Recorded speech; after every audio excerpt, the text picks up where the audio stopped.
The Iliad by Homer, Book 1. Sing, O goddess, the anger of Achilles' son of Peleus, that brought countless ills upon the Achaeans. Many a brave soul did it send hurrying down to Hades, and many a hero did it yield a prey to dogs and vultures. For so were the counsels of Jove fulfilled from the day on which the son of Atreus, king of men, and great Achilles first fell out with one another. And which of the gods was it that set them on to quarrel? It was the son of Jove and Leto, for he was angry with the king, and sent a pestilence upon the host to plague the people, because the son of Atreus had dishonored Chryses his priest. Now Chryses had come to the ships of the Achaeans to free his daughter, and had brought with him a great ransom. Moreover, he bore in his hand the scepter of Apollo, wreathed with a suppliant's wreath, and he besought the Achaeans, but most of all the two sons of Atreus, who were their chiefs. Sons of Atreus, he cries, and all other Achaeans, may the gods who dwell in Olympus grant you to sack the city of Priam, and to reach your homes in safety. But free my daughter, and accept a ransom for her, in reverence to Apollo, son of Jove. On this the rest of the Achaeans with one voice were for respecting the priest, and taking the ransom that he offered, but not so Agamemnon, who spoke fiercely to him and sent him roughly away. Old man, said he, let me not find you tarrying about our ships, nor yet coming hereafter. Your scepter of the god and your wreath shall profit you nothing. I will not free her. She shall grow old in my house at Argos, far from her own home, busying herself with her loom, and visiting my couch. So go, and do not provoke me, or it shall be the worse for you.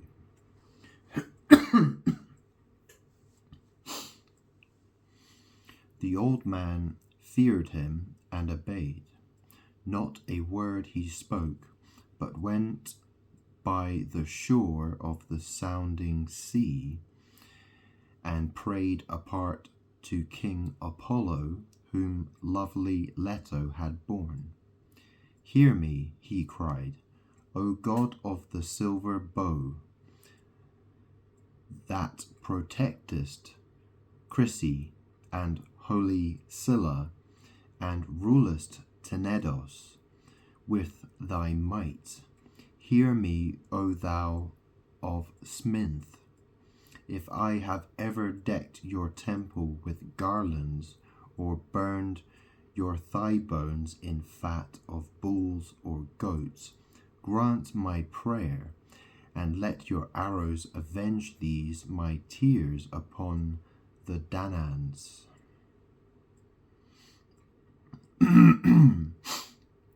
Thus did he pray, and Apollo heard his prayer. He came down furious from the summit of Olympus, with his bow and his quiver upon his shoulder, and the arrows rattled on his back.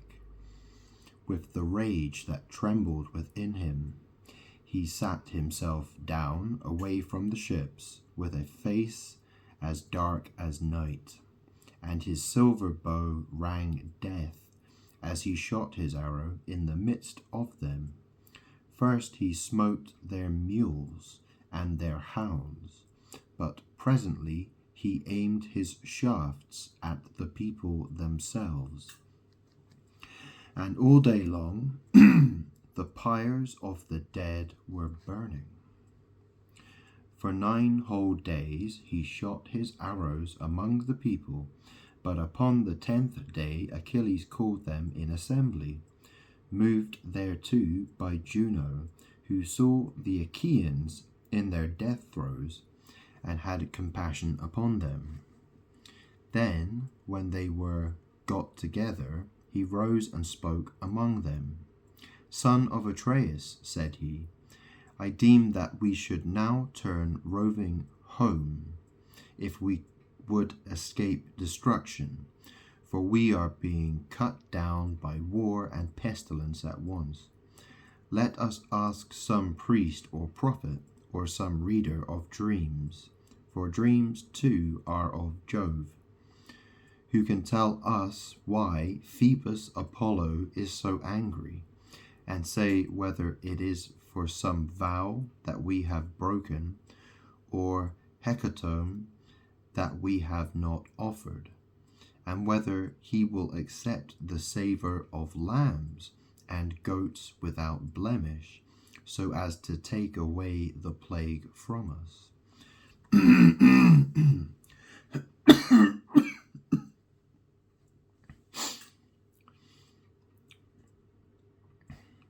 With these words he sat down, and Calchas, son of Thestor, wisest of augurs, who knew things past, present, and to come, rose to speak. He it was who had guided the Achaeans with their fleet to Iliad, through the prophesyings with which Phoebus Apollo had inspired him. With all sincerity and goodwill he addressed them thus: Achilles, loved of heaven, you bid me tell you about the anger of King Apollo. I will therefore do so, but consider first and swear that you will stand by me heartily in word and deed, for I know that I shall offend one who rules the Argives with might, to whom all the Achaeans are in subjection. A plain man cannot stand against the anger of a king, who, if he swallow his displeasure now, will yet nurse revenge till he has wreaked it. Consider, therefore, whether or no you will protect me. And Achilles answered, Fear not, but speak as it is borne in upon you from heaven, for by Apollo, Calchas, to whom you pray, and whose oracles you reveal to us, not a Danaan at our ships shall lay his hand upon you, while I yet live to look upon the face of the earth. No, not though you name Agamemnon himself, who is by far the foremost of the Achaeans. Thereon the seer spoke boldly. The god, he said, is angry neither about vow nor hecatomb, but for his priest's sake, whom Agamemnon has dishonored, in that he would not free his daughter, nor take a ransom for her. Therefore has he sent these evils upon us, and will yet send others. He will not deliver the Danaans from this pestilence till Agamemnon has restored the girl without fee or ransom to her father, and has sent a holy hecatomb to Chryse. Thus we may perhaps appease him.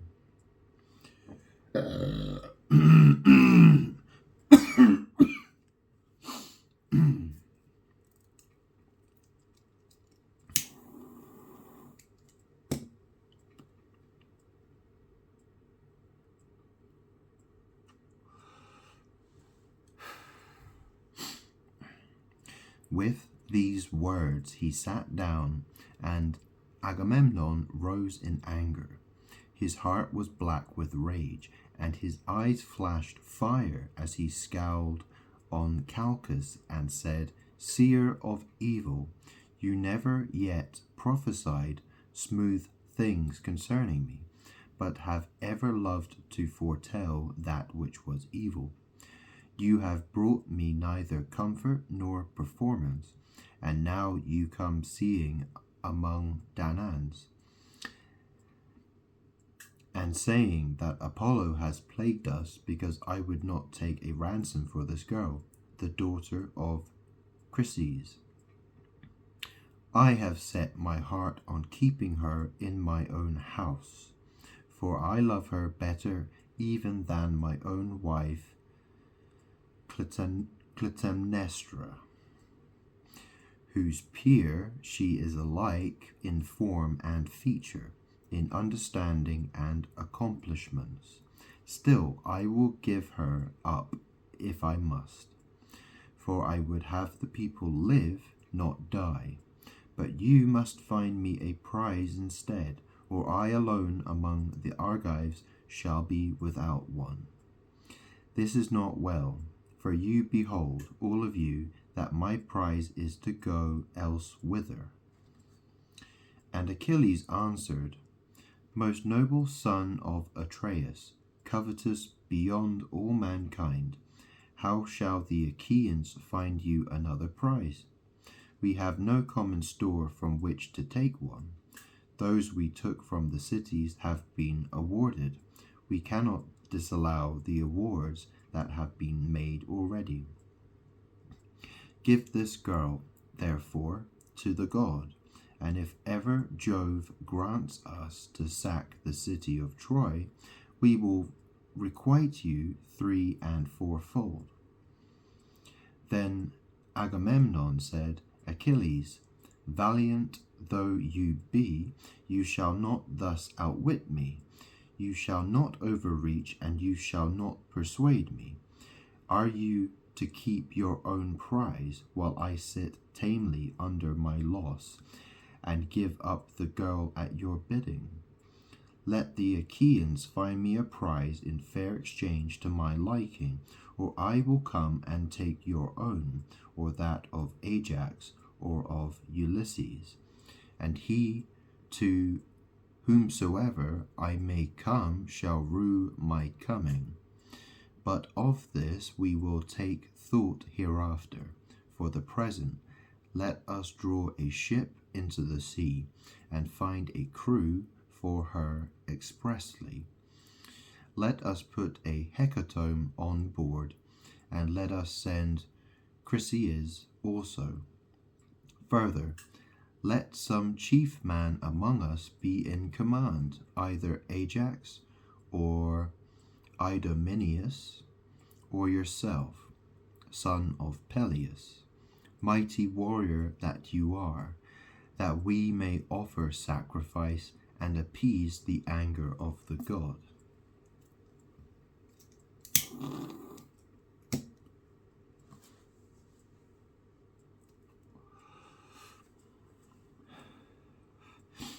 Achilles scowled at him and answered, You are steeped in insolence and lust of gain. With what heart can any of the Achaeans do your bidding, either on foray or in open fighting?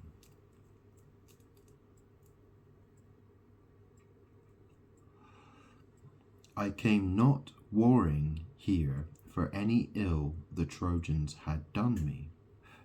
I have no quarrel with them. They have not raided my castle, nor my horses, nor cut down my harvests on the rich plains of Phthia.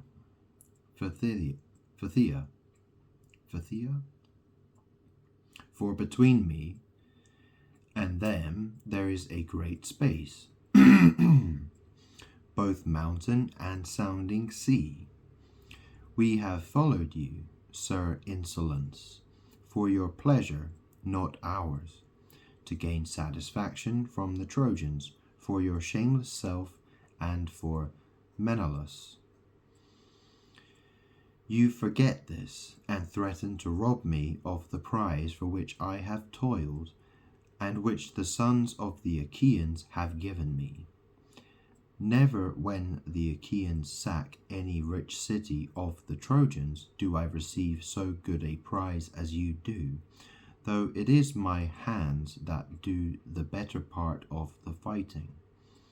When the sharing comes, your share is far the largest, and I, forsooth, must go back to my ships. Take what I can get and be thankful, when my labor of fighting is done. Now, therefore, I shall go back to Phthia. It will be much better for me to return home with my ships, for I will not stay here dishonored to gather gold and substance for you. And Agamemnon answered, Fly if you will. I shall make you no prayers to stay you. I have others here who will do me honor, and above all Jove, the Lord of counsel. There is no king here so hateful to me as you are, for you are ever quarrelsome and ill-affected. What though you be brave? Was it not heaven that made you so? Go home, then, with your ships and comrades, to lord it over the Myrmidons. I care neither for you nor for your anger, and thus will I do, since Phoebus Apollo is taking Chryseis from me. I shall send her with my ship and my followers, but I shall come to your tent and take your own prize, Briseis, that you may learn how much stronger I am than you are, and that another may fear to set himself up as equal or comparable with me. The son of Peleus was furious, and his heart within his shaggy breast was divided whether to draw his sword, push the others aside, and kill the son of Atreus, or to restrain himself and check his anger.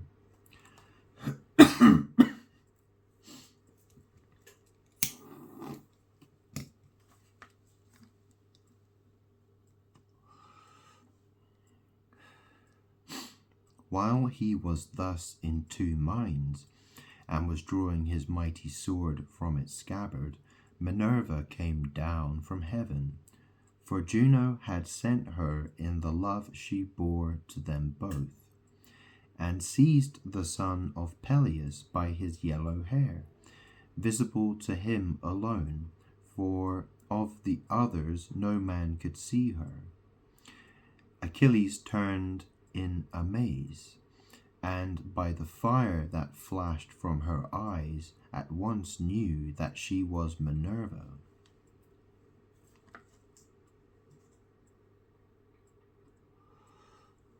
Why are you here, said he, daughter of Aegis-bearing Jove? To see the pride of Agamemnon, son of Atreus? Let me tell you, and it shall surely be, he shall pay for this insolence with his life.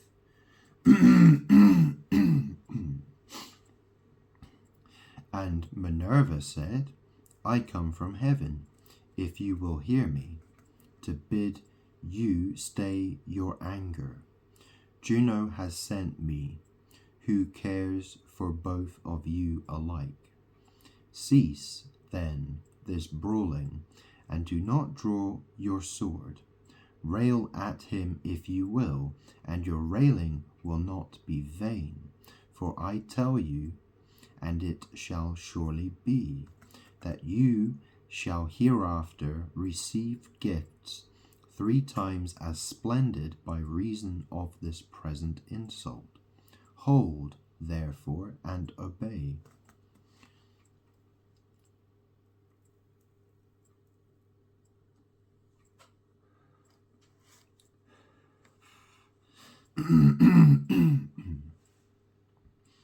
Goddess, answered Achilles, however angry a man may be, he must do as you two command him. This will be best, for the gods ever hear the prayers of him who has obeyed them. He stayed his hand on the silver hilt of his sword and thrust it back into the scabbard as Minerva bade him. Then she went back to Olympus among the other gods and to the house of aegis-bearing Jove.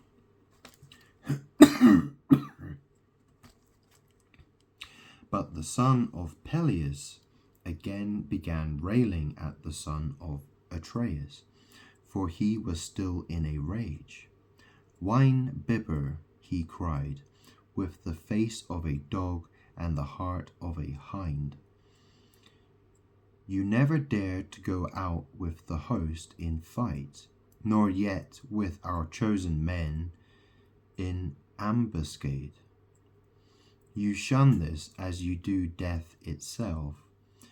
You had rather go round and rob his prizes from any man who contradicts you.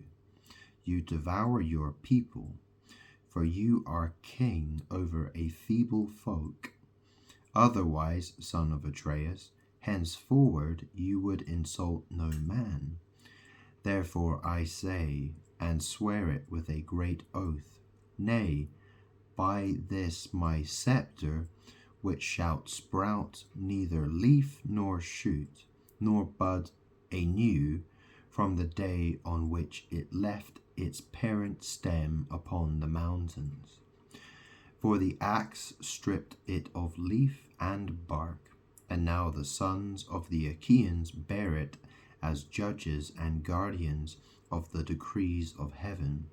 So surely and solemnly do I swear that hereafter they shall look fondly for Achilles, and shall not find him. In the day of your distress, when your men fall dying by the murderous hand of Hector, you shall not know how to help them, and shall rend your heart with rage for the hour when you offered insult to the bravest of the Achaeans. With this the son of Peleus dashed his gold-bestudded sceptre on the ground and took his seat, while the son of Atreus was beginning fiercely from his place upon the other side.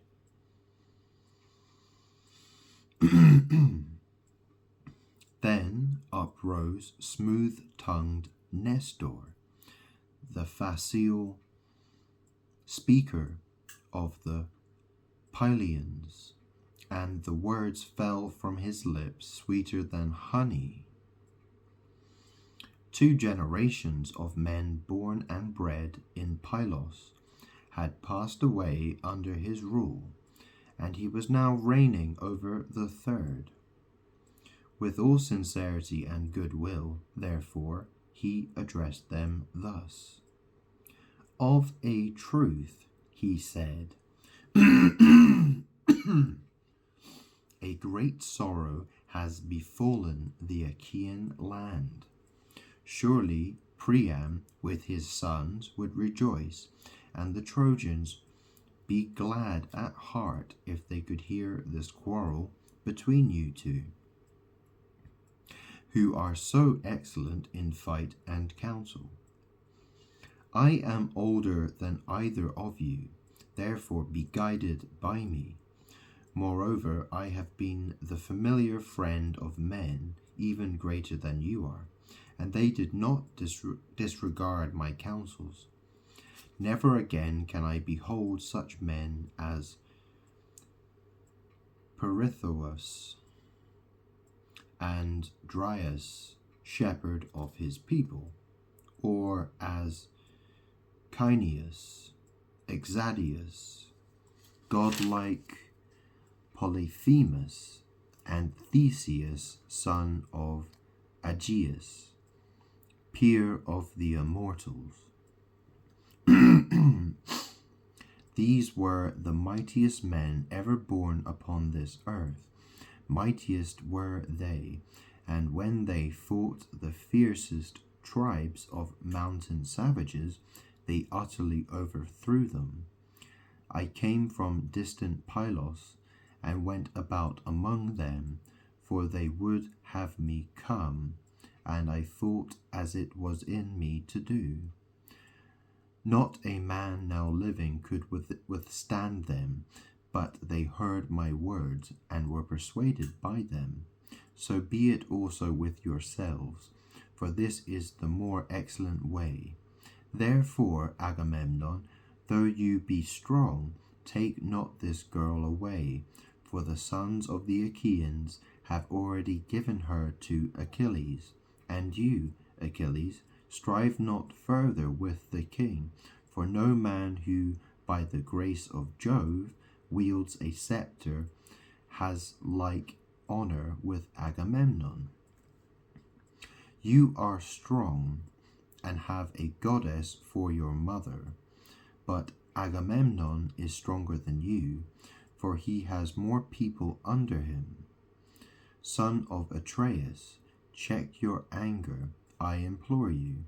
End this quarrel with Achilles, who in the day of battle is a tower of strength to the Achaeans. And Agamemnon answered, Sir, all that you have said is true, but this fellow must needs become our lord and master. He must be lord of all, king of all, and captain of all, and this shall hardly be. Granted that the gods have made him a great warrior, have they also given him the right to speak with railing? Achilles interrupted him. I should be a mean coward, he cried, were I to give in to you in all things. Order other people about, not me, for I shall obey no longer. Furthermore, I say, and lay my saying to your heart, I shall fight neither you nor any man about this girl, for those that take were those also that gave. But of all else that is at my ship you shall carry away nothing by force. Try, that others may see. If you do, my spear shall be reddened with your blood. When they had quarrelled thus angrily, they rose and broke up the assembly at the ships of the Achaeans. The son of Peleus went back to his tents and ships with the son of Menoetius and his company.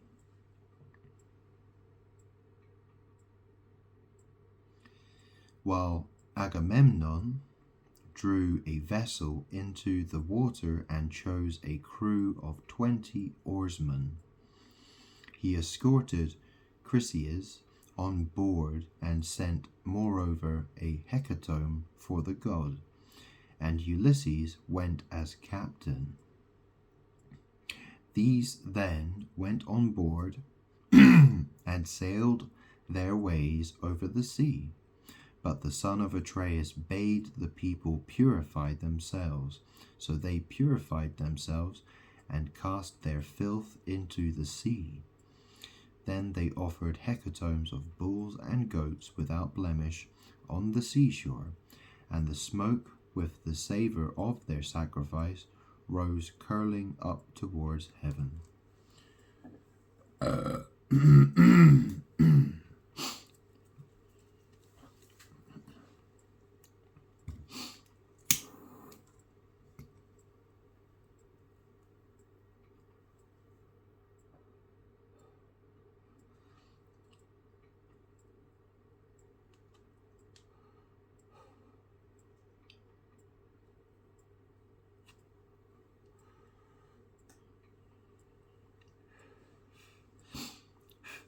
Thus did they busy themselves throughout the host. But Agamemnon did not forget the threat that he had made Achilles, and called his trusty messengers and squires, Talthybius and Eurybates. Go, said he, to the tent of Achilles, son of Peleus. Take Briseis by the hand and bring her hither. If he will not give her, I shall come with others and take her, which will press him harder.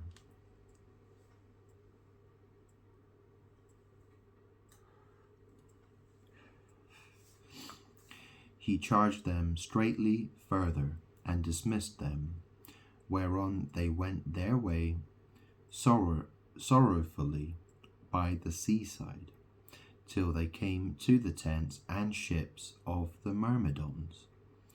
They found Achilles sitting by his tent and his ships, and ill pleased he was when he beheld them.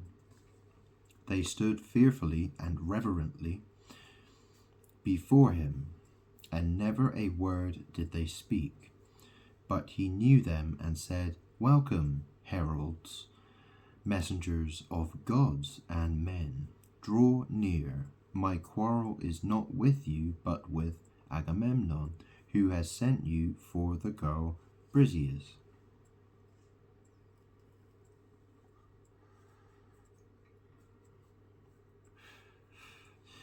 Therefore, Patroclus, bring her and give her to them, but let them be witnesses by the blessed gods, by mortal men, and by the fierceness of Agamemnon's anger, that if ever again there be need of me to save the people from ruin, they shall seek and they shall not find. Agamemnon is mad with rage, and knows not how to look before and after, that the Achaeans may fight by their ships in safety. Patroclus did as his dear comrade had bidden him. He brought Briseis from the tent and gave her over to the heralds, who took her with them to the ships of the Achaeans, and the woman was loth to go.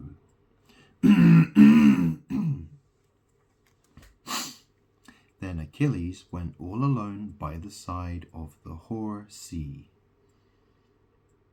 weeping and looking out upon the boundless waste of waters. He raised his hands in prayer to his immortal mother. Mother, he cried, you bore me doomed to live but for a little season. Surely Jove, who thunders from Olympus, might have made that little glorious. It is not so. Agamemnon, son of Atreus, has done me dishonor, and has robbed me of my prize by force. As he spoke, he wept aloud, and his mother heard him, where she was sitting in the depths of the sea, hard by the old man, her father. Forthwith she rose as it were a grey mist out of the waves, sat down before him as he stood weeping, caressed him with her hand, and said, My son, why are you weeping? What is it that grieves you? Keep it not from me, but tell me, that we may know it together. Achilles drew a deep sigh and said, You know it. Why tell you what you know well already? We went to Thebe, the strong city of Eetion, sacked it, and brought hither the spoil. The sons of the Achaeans shared it duly among themselves, and chose lovely Chryseis as the meed of Agamemnon. But Chryses, priest of Apollo, came to the ships of the Achaeans to free his daughter, and brought with him a great ransom. Moreover, he bore in his hand the scepter of Apollo, wreathed with a suppliant's wreath, and he besought the Achaeans, but most of all the 2 sons of Atreus, who were their chiefs. On this the rest of the Achaeans with one voice were for respecting the priest, and taking the ransom that he offered, but not so Agamemnon, who spoke fiercely to him, and sent him roughly away. So he went back in anger, and Apollo, who loved him dearly, heard his prayer. Then the god sent a deadly dart upon the Argives, and the people died thick on one another, for the arrows went every whither among the wide host of the Achaeans. At last a seer, in the fullness of his knowledge, declared to us the oracles of Apollo, and I was myself first to say that we should appease him. Whereon the son of Atreus rose in anger, and threatened that which he has since done. The Achaeans are now taking the girl in a ship to Chryse, and sending gifts of sacrifice to the god. But the heralds have just taken from my tent the daughter of Briseis, whom the Achaeans had awarded to myself. Help your brave son, therefore, if you are able. Go to Olympus, and if you have ever done him service in word or deed, implore the aid of Jove. Ofttimes in my father's house have I heard you glory in that you alone of the immortals saved the son of Saturn from ruin, when the others, with Juno, Neptune, and Pallas Minerva, would have put him in bonds. It was you, goddess, who delivered him by calling to Olympus the 100-handed monster whom gods call Briareus, but men Aegeon, for he is stronger even than his father. When therefore he took his seat all glorious beside the son of Saturn, the other gods were afraid, and did not bind him. Go, then, to him, remind him of all this, clasp his knees, and bid him give succor to the Trojans. Let the Achaeans be hemmed in at the sterns of their ships, and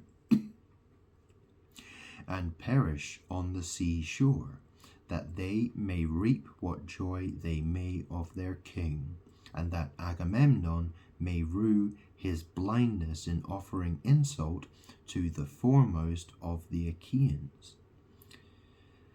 Thetis wept and answered, My son, woe is me that I should have borne or suckled you.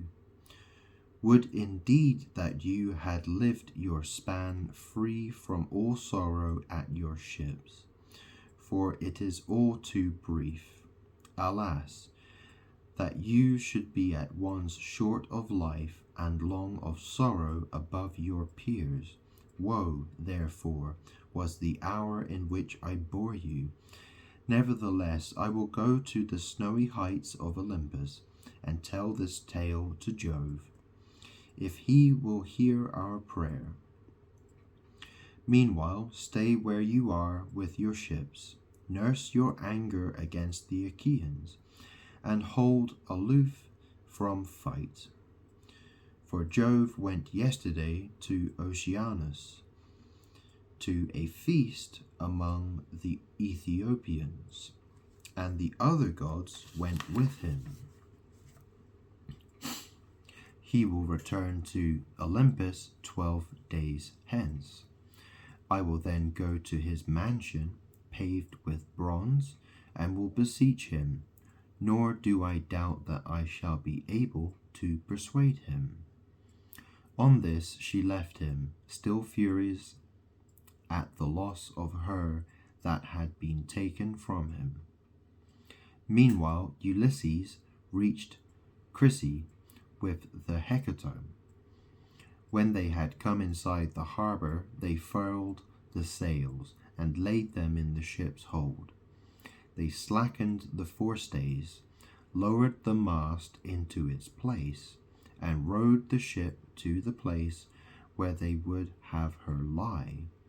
There they cast out their mooring stones and made fast the hawsers. They then got out upon the seashore and landed the hecatomb for Apollo. Chryseis also left the ship, and Ulysses led her to the altar to deliver her into the hands of her father.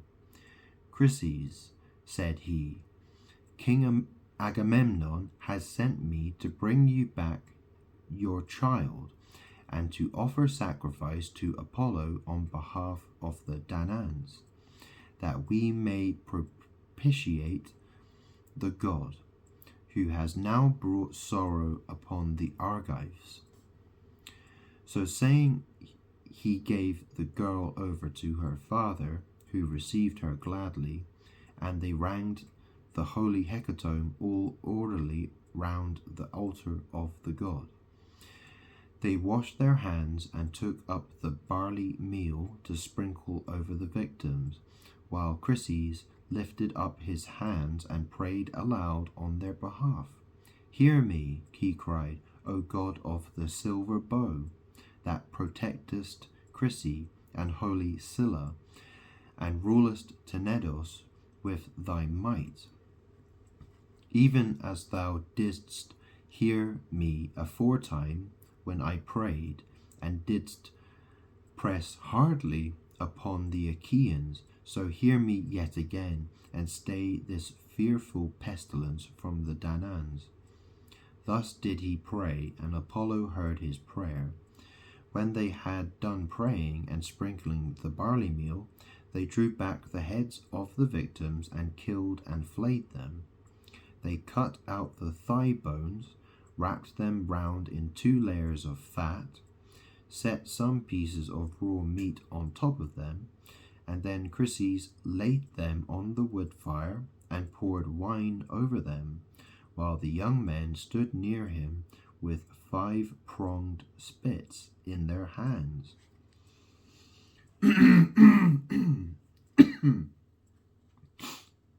When the thigh bones were burned, and they had tasted the inward meats, they cut the rest up small, put the pieces upon the spits, roasted them till they were done, and drew them off.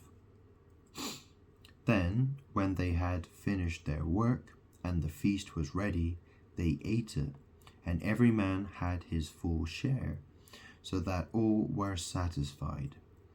As soon as they had had enough to eat and drink, pages filled the mixing bowl with wine and water and handed it round, after giving every man his drink offering. Thus, all day long the young men worshipped the god with song, hymning him, and chaunting the joyous paean, and the god took pleasure in their voices.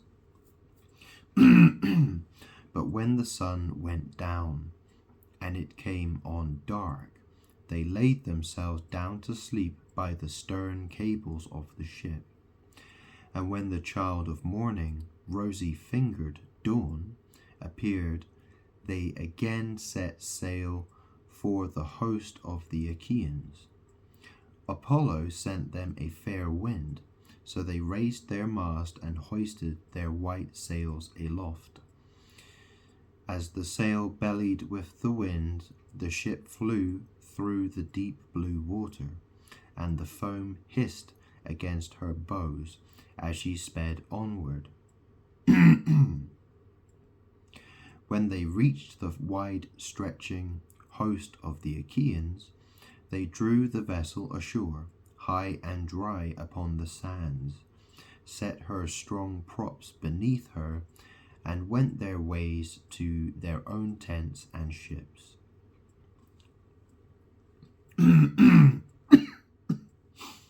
But Achilles abode at his ships, and nursed his anger.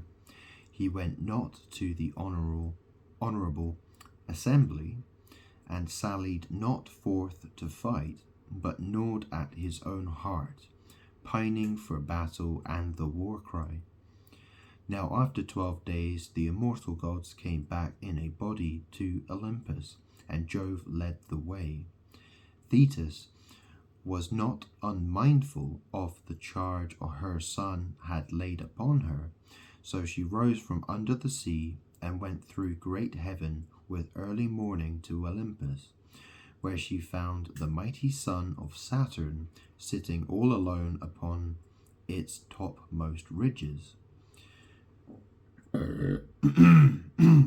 She sat herself down before him, and with her left hand seized the knees, while with her right she caught him under the chin, and besought him, saying, Father Jove, if I ever did you service in word or deed among the immortals, hear my prayer, and do honour to my son, whose life is to be cut short so early. King Agamemnon has dishonoured him by taking his prize and keeping her. Honour him then yourself, Olympian lord of counsel, and grant victory to the Trojans, till the Achaeans give my son his due, and load him with riches in requital. Jove sat for a while silent, and without a word, but Thetis still kept firm hold of his knees, and besought him a second time. Incline your head, said she, and promise me surely, or else deny me, for you have nothing to fear, that I may learn how greatly you disdain me. At this Jove was much troubled, and answered, I shall have trouble if you set me quarrelling with Juno, for she will provoke me with her taunting speeches. Even now she is always railing at me before the other gods, and accusing me of giving aid to the Trojans. Go back now, lest she should find out. I will consider the matter, and will bring it about as you wish. See, I incline my head, that you may believe me. This is the most solemn promise that I can give to any god. I never recall my word, or deceive, or fail to do what I say, when I have nodded my head. As he spoke, the son of Saturn bowed his dark brows, and the ambrosial locks swayed on his immortal head, till vast Olympus reeled. When the pair had thus laid their plans, they parted, Jove to his house, while the goddess quitted the splendor of Olympus and plunged into the depths of the sea. The gods rose from their seats before the coming of their sire. Not one of them dared to remain sitting, but all stood up as he came among them. There, then, he took his seat. But Juno, when she saw him, knew that he and the old merman's daughter, silver-footed Thetis, had been hatching mischief. So she at once began to upbraid him. Trickster, she cried, which of the gods have you been taking into your counsels now? You are always settling matters in secret behind my back, and have never yet told me, if you could help it, one word of your intentions. Juno, replied the sire of gods and men, you must not expect to be informed of all my counsels. You are my wife, but you would find it hard to understand them. When it is proper for you to hear, there is no one, God or man, who will be told sooner. But when I mean to keep a matter to myself, you must not pry nor ask questions. Dread son of Saturn, answered Juno, what are you talking about? I? Pry and ask questions? Never. I let you have your own way in everything. Still, I have a strong misgiving that the old merman's daughter, Thetis, has been talking you over, for she was with you and had hold of your knees this self-same morning.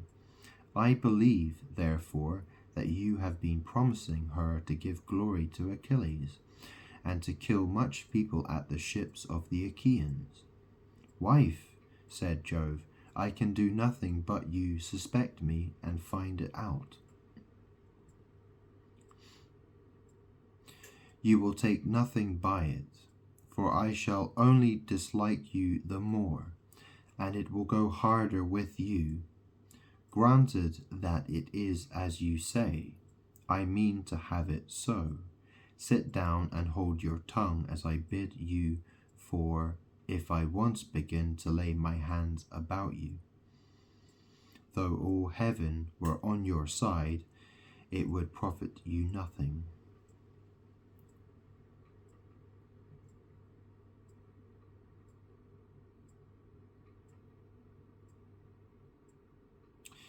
On this, Juno was frightened, so she curbed her stubborn will and sat down in silence.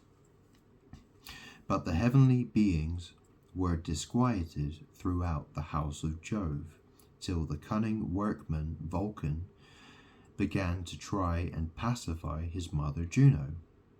It will be intolerable, said he, if you two fall to wrangling and setting heaven in an uproar about a pack of mortals.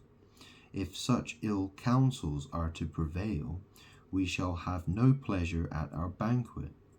Let me then advise my mother, and she must herself know that it will be better to make friends with my dear father Jove, lest he again scold her and disturb our feast. If the Olympian thunderer wants to hurl us all from our seats, he can do so, for he is far the strongest. So give him fair words, and he will then soon be in a good humour with us. As he spoke, he took a double cup of nectar and placed it in his mother's hand. Cheer up, my dear mother, said he, and make the best of it. I love you dearly, and should be very sorry to see you get a thrashing. However grieved I might be, I could not help, for there is no standing against Jove. Once before, when I was trying to help you, he caught me by the foot and flung me from the heavenly threshold. All day long, from morn till eve, was I falling, till at sunset I came to ground in the island of Lemnos, and there I lay, with very little life left in me, till the Sintians came and tended me. Juno smiled at this, and as she smiled, she took the cup from her son's hands. Then Vulcan drew sweet nectar from the mixing bowl and served it round among the gods, going from left to right, and the blessed gods laughed out a loud applause as they saw him bustling about the heavenly mansion. Thus, through the livelong day to the going down of the sun they feasted, and everyone had his full share, so that all were satisfied. Apollo struck his lyre, and the Muses lifted up their sweet voices, calling and answering one another. But when the sun's glorious light had faded, they went home to bed, each in his own abode, which lame Vulcan with his consummate skill had fashioned for them. So Jove, the Olympian Lord of Thunder hied him to the bed in which he always slept. And when he had got onto it, he went to sleep, with Juno of the golden throne by his side.